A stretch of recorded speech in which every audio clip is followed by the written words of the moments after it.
Hey guys, what's up? Welcome back to my channel. My name is Shelly, if you guys don't know who I am.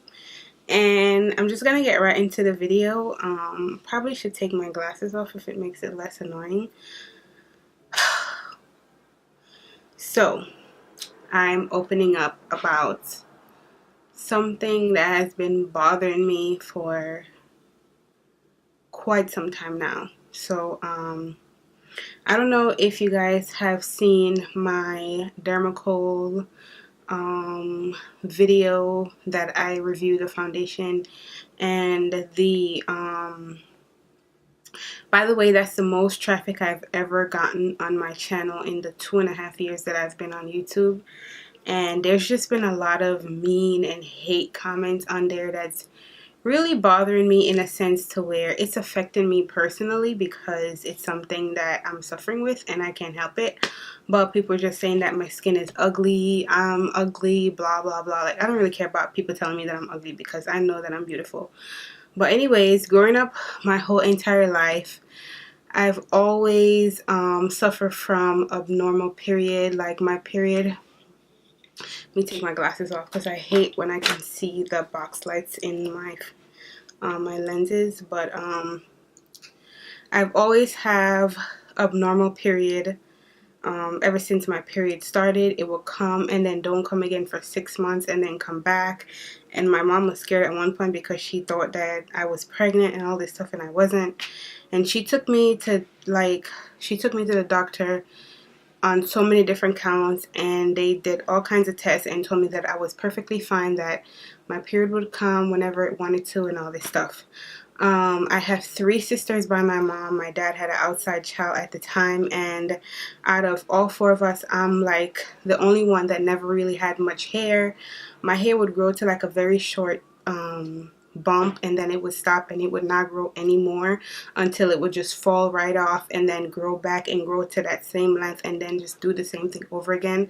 So my whole entire life I really didn't have much hair.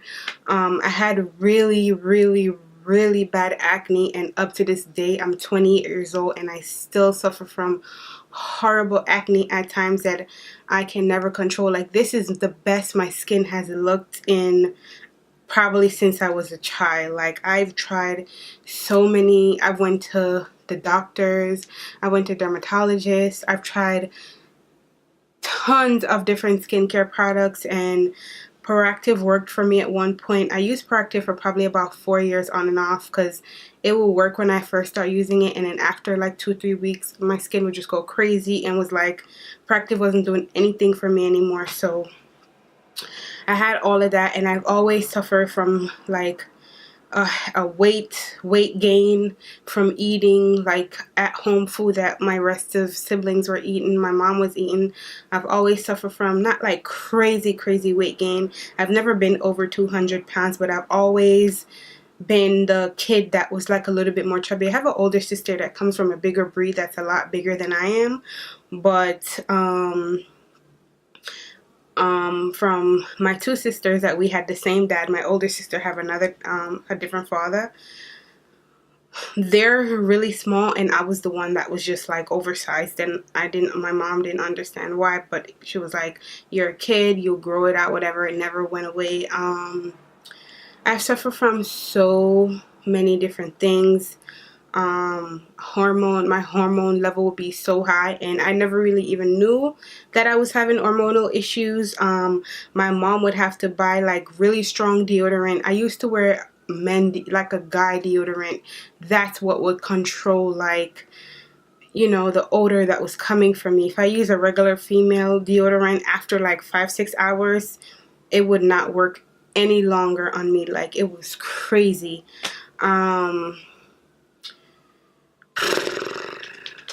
Trying to think. Just overall, like, my blood was crazy. Like, all kinds of things was happening to me. And about 2.5 years ago, I went to the doctor like years after that. It was still the same thing. I did birth control for a 6-month period. It regulated my period. But then after I stopped taking the birth control pills, my period went away and never came back for like 6 months. So the birth control only helped me when I was taking it, but when I got off of it, it did not stay consistent. My period went away.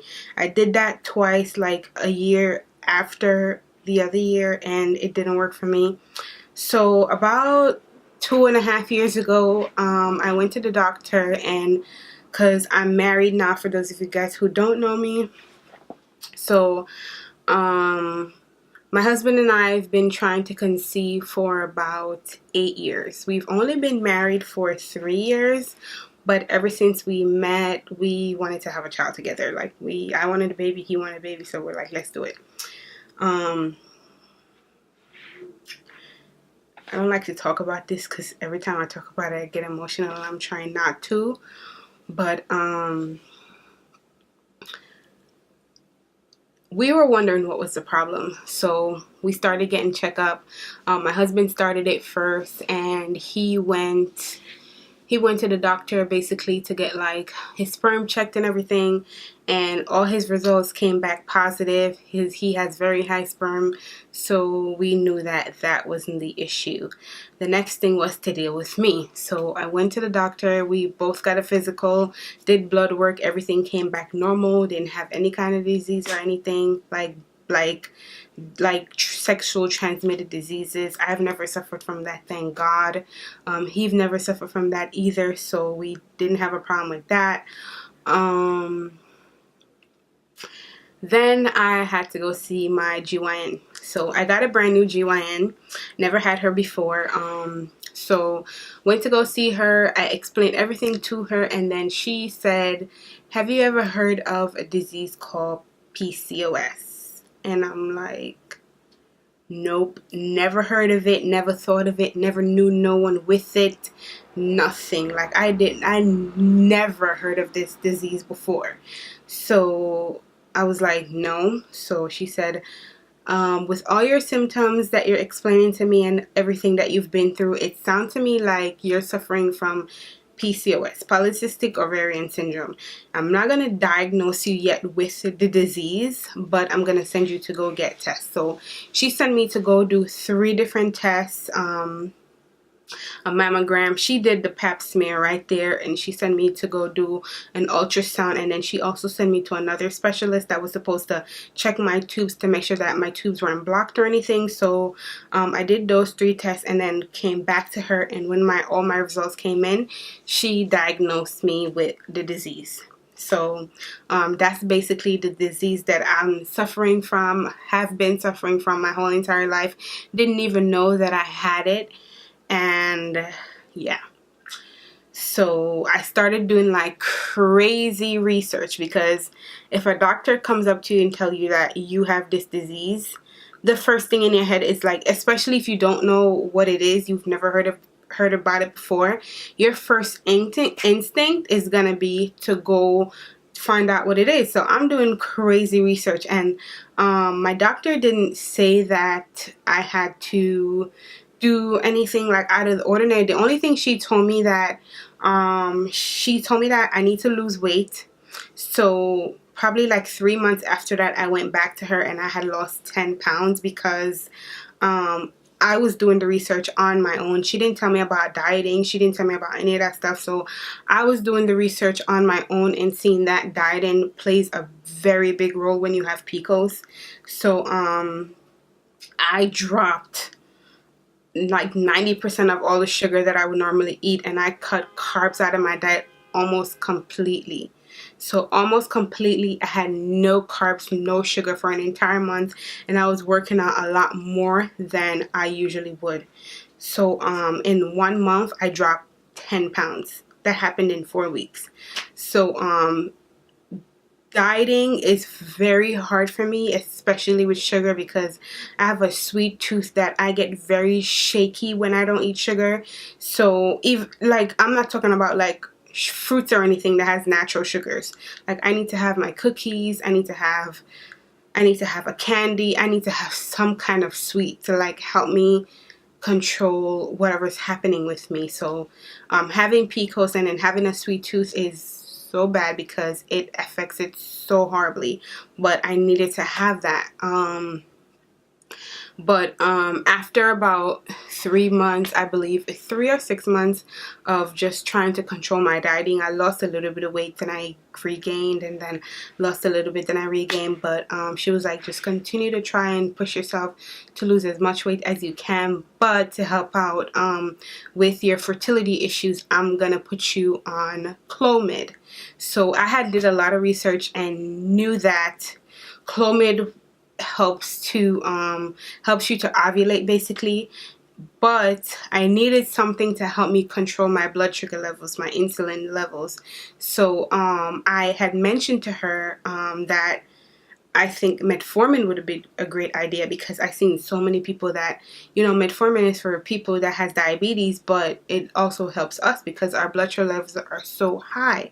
So I had mentioned that to her, and she didn't think that I needed to take it. So she's like, I think you'd be fine with the Clomid. If the Clomid doesn't work, then I'm gonna have to send you to a fertility specialist. So yeah, I took that for 6 months and I took a break because I was kind of getting sad, a little bit depressed. It didn't work. My husband was disappointed as well that that didn't work for us. So we would have to come up now with all this money because our insurance did not pay for fertility, and fertility is not something that you can, you know, whip out $300 like it costs thousands of dollars. We're talking about $10, $15, $20,000. So we knew we had to do a lot of savings for that. But I'm not gonna get into where I am right now or what's happening or whatnot. I'm gonna leave that for another video. But I don't know, I just felt like sitting down and sharing that with you guys because of the controversy that's been going on in my last video. I literally had to explain myself to someone because she's like, your skin is so disgusting. You need to go fix your skin. You need to do this. You need to do that. You can't come at a person on the internet because you've seen them behind a camera and they have imperfections and you don't know what they're going through. This is how you see people commit suicide. This is how you see people think crazy. This is how you see people do crazy stuff to people. Like, you can't do that. You cannot judge a person by what you see. You have to get to know them. And that's all I wanted to say. That's all I wanted to say. I'm never the type of person that feel like I need to explain myself to someone. But good God, some of these people have no heart. And it's always the people that you can't even find out who they are because they don't have a profile picture. They're just literally on YouTube to watch videos and bash people. And I don't really care about that stuff because hate comments really don't shake me at all. But when you're coming at me personally, then you're personally attacking me. And I'm just going to block you from my account. That's it. But that's all I had to say. Thank you guys so much for watching my video. I didn't want to make this as long as it is. I'm going to end it now, but I'll see you in my next one. Bye, guys.